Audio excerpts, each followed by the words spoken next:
Keila pernah diajak paman mengikuti sidang pengadilan. Suasana sangat tegang. Di sana terdapat tersangka, terdakwa, terpidana, penyelidik, jaksa, nasihat hukum, dan saksi. Papa jadi ingat suasana sekitar tahun 34, di mana Kristus jadi tersangka, terdakwa, terpidana, dan Pilatus sebagai wakil pemerintah wilayah Yudea saat itu menjadi bingung apakah mau mengutamakan kedamaian pikirannya sendiri atau kedamaian kota yang diperintahnya. Jadi terpaksalah melakukan tindakan cuci tangan. Artinya dia tidak mau bertanggung jawab. Parah ya, Pak. Loh, dewasa ini kita juga sering melakukan hal yang sama. Karena tindakan kita seharusnya dapat menghindarkan kerugian atau korban di pihak lain. Oh, begitu.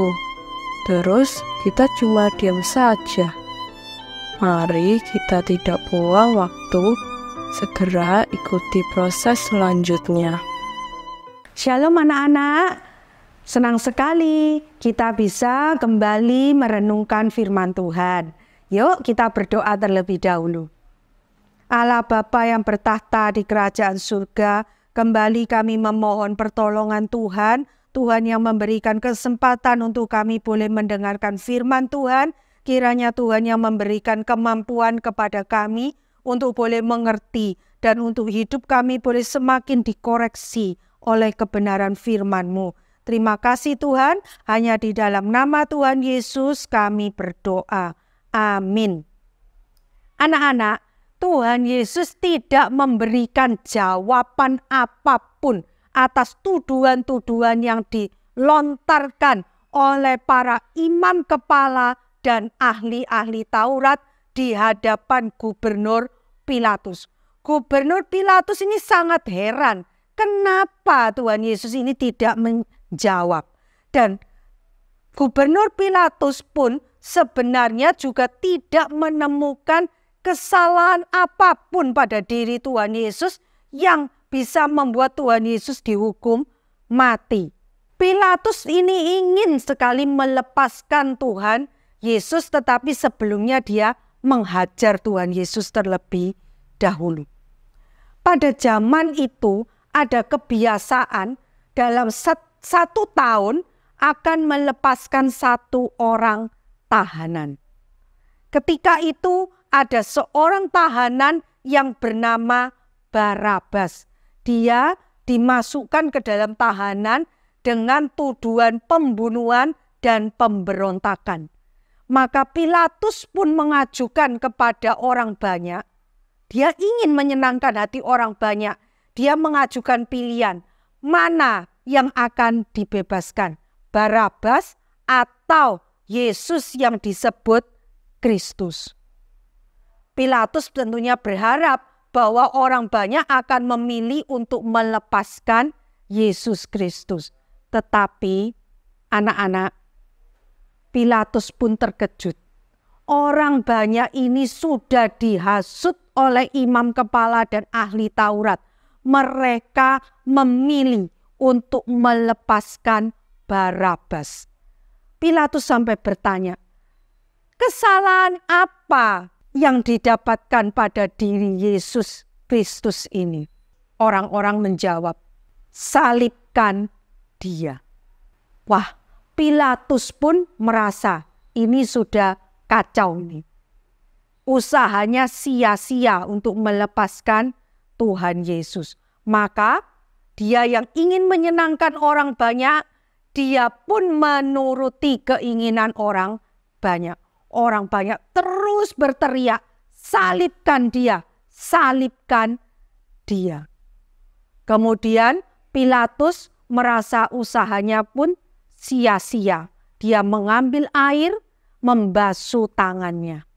Dia mengatakan, aku tidak bertanggung jawab atas darah orang ini. Ini urusanmu sendiri. Dan orang banyak pun menjawab, kami bersedia menanggung darahnya, kami dan anak-anak kami. Kemudian Barabas pun dilepaskan, Tuhan Yesus dicambuk dan diserahkan oleh Pilatus untuk disalibkan.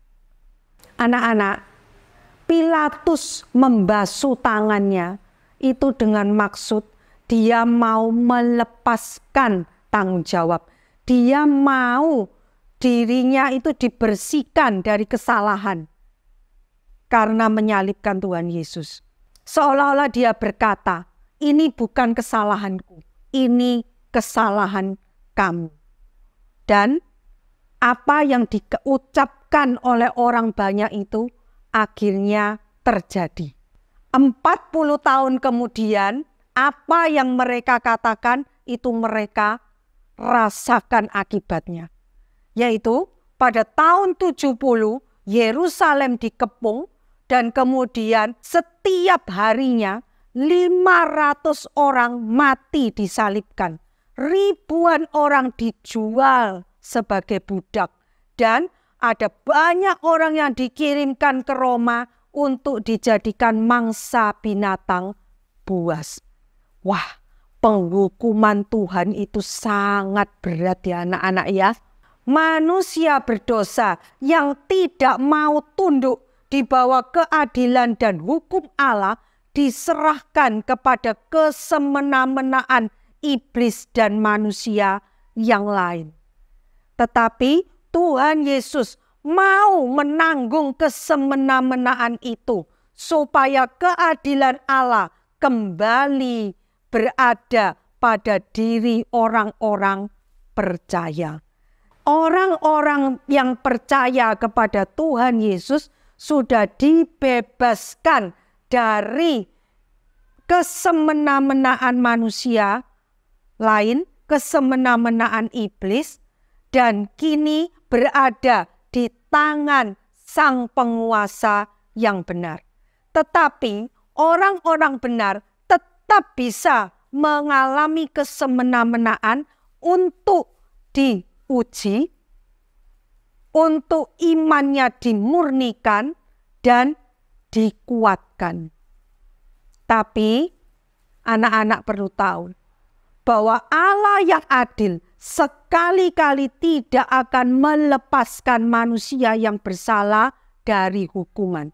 Walaupun Pilatus sudah membasuh tangannya, maksud dia melepaskan tanggung jawab, maksud dia untuk menghilangkan kesalahan pada dirinya, tapi penghakiman Tuhan, Allah yang adil, tidak akan lari dari Pilatus. Pilatus tetap harus menjalani hukuman Allah yang adil atas kesemena-menaan yang sudah dia lakukan. Mari kita berdoa, kita memohon perlindungan Tuhan untuk menguatkan kita di dalam menjalani ujian pemurnian iman kita melalui kesemena-menaan yang harus kita alami. Mari kita berdoa. Allah Bapa yang bertahta di kerajaan surga, terima kasih Tuhan, firman-Mu kembali menguatkan kami, bahwa kesemena-menaan yang harus kami tanggung sebagai orang percaya adalah untuk memurnikan dan menguatkan iman kami. Tolong kami Tuhan, agar di dalam menjalani kesemena-menaan ini, kami tetap boleh berkemenangan, kami tetap boleh menjadi anak-anak Tuhan yang setia iring Tuhan, dan terus berpegang teguh pada keadilan Tuhan dan kebenaran Tuhan. Hanya di dalam nama Tuhan Yesus kami berdoa. Amin.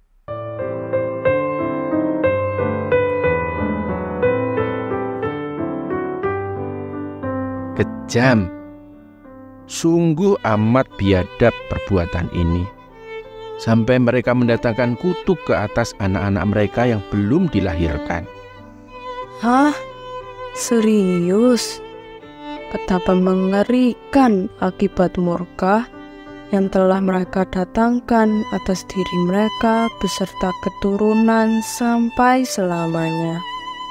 Ini menggugurkan perjanjian Allah dengan nenek moyang mereka. Allah yang adil mengaminkan kutuk itu sampai selamanya.